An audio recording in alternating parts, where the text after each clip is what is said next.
សួរគ្រូនិងអ្នកទាំងអស់គ្នាមុននឹងទៅដល់បច្ចេកកោដរបស់ខ្ញុំគឺខ្ញុំនឹងនាំអ្នកទាំងអស់គ្នាមកមើលបច្ចេក website លក់ខ្ញុំឡានខ្ញុំជាមុនសិននៅក្នុង Figma Design Thinking About Pro and Prototype Process របស់យើងហើយជំហានដំបូងគឺខ្ញុំនឹងបង្ហាញពី Main Index ដែលមានលើកទី1គឺទៅលើ laptop iPad និងទូរស័ព្ទនេះគឺជាទម្រង់របស់ខ្ញុំ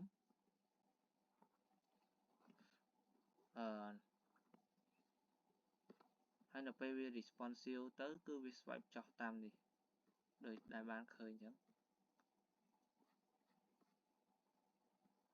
ហើយបន្តមកទៀតដល់ពេលដែលយើងចុច button នេះ button translate នេះគឺវានឹង translate ទៅឲ្យយើងដែរដល់ពេលដែលយើង selector ទៅលើភាសាណាមួយដូចកម្ពុជា German និងចិនអីចឹងទៅហើយមួយទៀតគឺទៅលើ icon user sign in នេះដល់ពេលដែលយើងចុចលើវានឹង drop down នៅ list menu របស់វាដូចជាអានេះជា Gmail របស់ខ្ញុំហើយនេះគឺអា3នេះគឺអត់ដើរទេអា3លើហ្នឹងហើយ sign out នេះដល់ពេលយើងចុចចឹងទៅ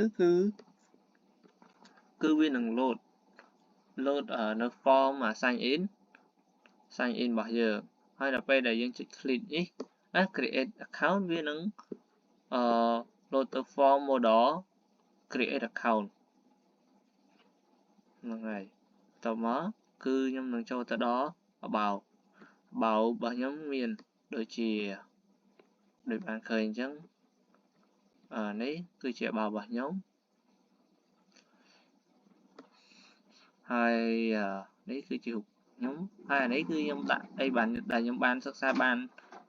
នឹងដូចជា Tailwind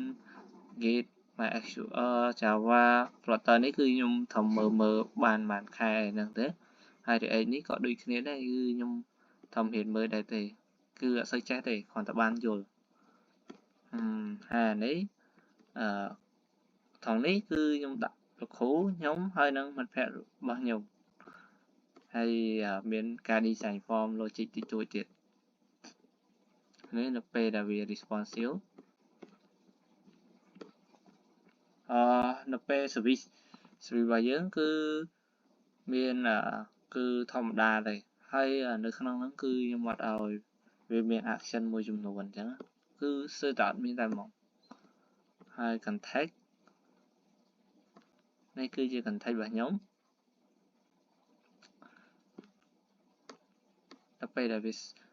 លវានៅលើ screen ទូរស័ព្ទវានឹង responsive បែបនេះតទៅទៀតគឺទៅលើ menu share car នៅពេលដែលយើង click ទៅលើអ្នក share រថយន្តហ្នឹងទៅគឺវានឹងចូល page នេះប៉ុណ្ណឹងហើយនៅពេលដែលយើងចុច button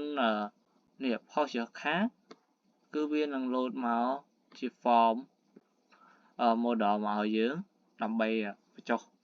ចូល information របស់ឡានដែលអ្នកគូ post ហើយបន្តមកទៀតនេះគឺជាទៅលើទូរស័ព្ទដៃហើយអានេះគឺជា product ហ្នឹងនៅពេលដែលយើងចង់ចូលវាគឺយើងចុចចូលទៅតាម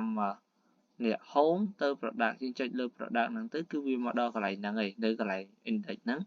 ចាខ្ញុំប្រាប់ឥឡូវយើងមកមើល form របស់វាមុនសិនអានេះគឺទី1គឺអានេះខ្ញុំយកតាក់ដូចជា index ដែរទេហើយអាខាងលើនេះគឺខ្ញុំ design មួយចំនួនឲ្យវាមើលទៅមានសកម្មភាពស្អាតជាងមុនហើយនេះគឺទៅលើ responsive ទៅលើទូរស័ព្ទ